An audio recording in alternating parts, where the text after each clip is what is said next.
Salam sejahtera semua pelajar. Tajuk kita pada hari ini, hidup sehat, hidup sejahtera. Amalan harian yang sehat dapat mencegah penyakit berjangkit yang disebabkan oleh penyebaran mikroorganisme. Oleh itu, kita harus mengetahui langkah-langkah untuk mencegah penyakit berjangkit. Maksud mencegah ialah mengelaklah. Jadi kita tengok situasi yang pertama nih. Pada paginya, Syafiq ini bermain bola dengan kawan-kawannya lah. Lepas habis main bola tuh, Syafiq tanpa mencuci tangan, terus makan roti itulah. Jadi kawannya pun tegur, Syafiq kamu terus makan selepas main bola. Tapi Syafiq jawab, sedapnya roti ini. Baik, yang kita perlu tahu di sini, mikroorganisme ada di mana-mana, termasuklah di tangan Syafiq. Maka, makan tanpa basuh tangan boleh sebabkan makanan itu tercemarlah. Maksudnya makanan itu sudah dihinggapi oleh mikroorganisme. Jadi kalau kita makan makanan itu, mikroorganisme itu boleh masuk ke dalam badan kita dan membiak di sana. Jadi kita tengok apakah kejadiannya. Pada waktu petang, Syafiq ini sakit perut, lepas itu balik-balik ke tandas. Jadi apa maksudnya itu? Kebarangkalian besar, Syafiq kena keracunan makanan lah. Baik, apakah yang perlu dilakukan oleh Syafiq untuk mengelakkan dirinya daripada sakit perut? Syafiq hanya perlu buat satu benda saja, yaitu cuci tangan dengan cara yang betul menggunakan sabun sebelum makan. Untuk apa? Untuk menyingkirkan mikroorganisme daripada tangan kita lah. Kenapa perlu kita guna sabun untuk mencuci tangan? Karena sabun ini ada bahan di dalamnya itu yang membantu menyingkirkan mikroorganisme lebih berkesan lah. Dan satu lagi supaya kita menggosok tangan dengan lebih kerap, sebab menghilangkan sabun itu kan. Bagaimanakah mencuci tangan yang betul?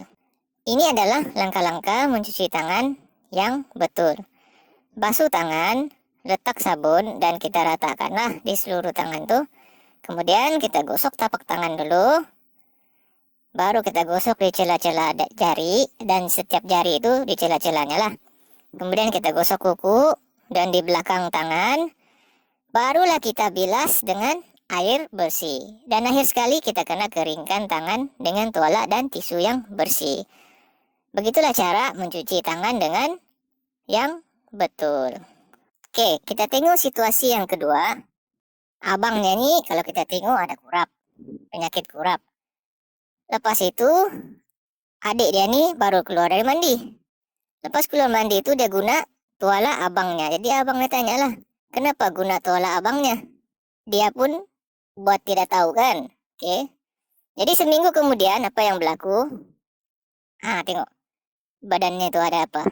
Alamak, dah ada kurap pada badan saya. Baru tahu.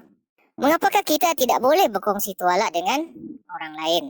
Sebenarnya kita tidak berkongsi apapun barangan pribadi dengan orang lain untuk mengelakkan penyakit berjangkit, terutamanya penyakit kulit tadi itu kan, daripada merebak kepada kita atau orang lain.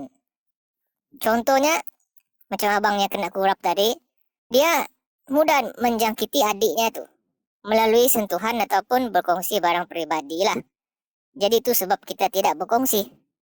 Apakah langkah yang perlu diambil untuk mengelakkan diri kita daripada dijangkiti kurap? Senang sahaja. Elakkan berkongsi barangan pribadi. Apakah peralatan pribadi lain yang tidak boleh dikongsi dengan orang lain? Sudah juga sebut tadi kan. Tuala, pakaian, berus gigi, sikat, kasut, stokin, dan banyak lagi itu. Ke muka surat seterusnya. Situasi yang ketiga, silin ini dia bersin, tapi tidak menutup hidung atau mulutnya ketika bersin. Depan kawan-kawannya pula. Oke. Jadi, apakah yang akan berlaku kepada Dina dan Rani? Mengapa? Dina dan Rani akan mendapat selsema juga. Betul kan? Tengok. Tarik-tarik ingus sudah nih. 2 hari kemudian. Kenapa? Karena dijangkiti virus yang disebarkan kawan mereka. kawan dia itu silin lah semasa bersin berhampiran dengan mereka. Penjelasannya ialah virus ini dia sangat ringan. Bersin tanpa menutup mulut dan hidung membantu virus itu tersebar jauh.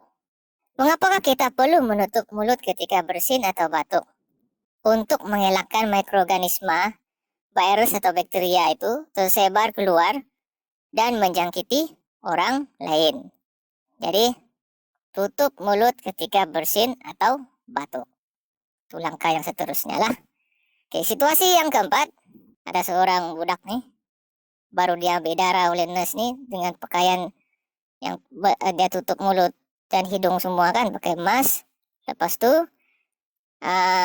dia punya katil pun dikelilingi oleh kelambu khas ini. Jadi sebenarnya budak ini di kuarantin lah. Jadi bagaimanakah langkah kuarantin pesakit boleh mengawal penyakit berjangkit? Apabila di kuarantin, pesakit hanya berada di satu tempat dan dilarang berjumpa dengan sesiapa. Jadi bila dia berada dalam satu tempat tuh diasingkan, dia tidak akan dapat menyebarkan mikroorganisme itu ke tempat atau orang lain. Jadi rangkaian jangkitan itu boleh diputuskan dan penyakit berjangkit pun dapat dikawal. Apakah penyakit yang dibawa oleh nyamuk Aedes? Penyakit demam denggi. Bagaimanakah kita mengelakkan diri daripada mendapat penyakit yang dibawa oleh nyamuk ini? Ada dua cara utama, menghapuskan tempat-tempat pembiakan nyamuk. Kedua, elakkan gigitan nyamuk. Gunakan bat nyamuk kah, kelambu kah, repellent, elakkan aktiviti semasa nyamuk aktif. Nyamuk ini pun ada masa-masanya juga. Oke, pakai pakaian lengan panjang, seluar panjang keluar rumah. Oke, dan sebagainya lah. Oke, itu jawabannya. Yang ini info saja. Pelu tidak berbau. Bakteria pada badan yang bercampur dengan pelu yang menyebabkan badan berbau. Oke, ada tindak balas antara pelu tuh dengan bakteria tuh.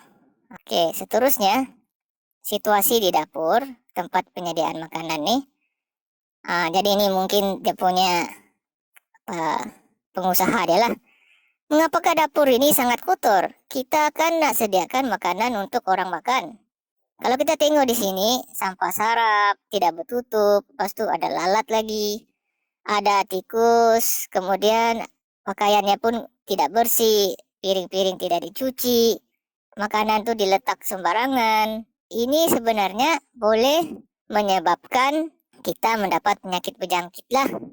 Daripada tikus ni lah. Kita tengok. Bagaimanakah penyediaan makanan yang kotor boleh menyebabkan kita mendapat penyakit berjangkit? Persekitaran yang kotor mengundang kedatangan haiwan perusak yang menjadi punca penyakit berjangkit bawaan makanan dan air. Haiwan ni dia suka kepada tempat-tempat yang kotor lah. Tambah lagi tempat tu mempunyai makanan kan. Jadi disitulah dia akan lalu. Kemudian dia akan buang air kecil, buang air besar di situ. Maka makanan yang disediakan akan terdedah sama ada langsung atau tidaklah kepada hewan perusak itu. Jika kita makan makanan yang dicemari itu, kita akan dapatlah penyakit berjangkit ataupun keracunan makanan tersebut. Oleh itu, kita harus pastikan penyediaan makanan adalah bersih. Gambar aja yang seterusnya. Dari manakah kamu ambil air itu? Ini dia mau buat teh di mamanya nih. Jadi anaknya pun dengan gembira mengangkat teko yang berisi air tuh. Dan dia pun menjawablah dari air pipe. Jadi, mengapakah kita perlu memasak air terlebih dahulu? Ulang lagi semula.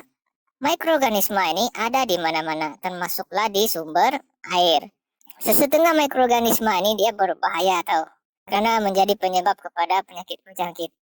Dan penyakit berjangkit itu boleh membawa, ada yang boleh membawa kematian. Nah, jadi dengan memasak air sehingga mendidih, mikroorganisme akan mati dan menjadikan air selamat untuk diminum. Jadi di bawah ini hanyalah tugasan saja. Itu saja untuk hari ini. Selamat belajar.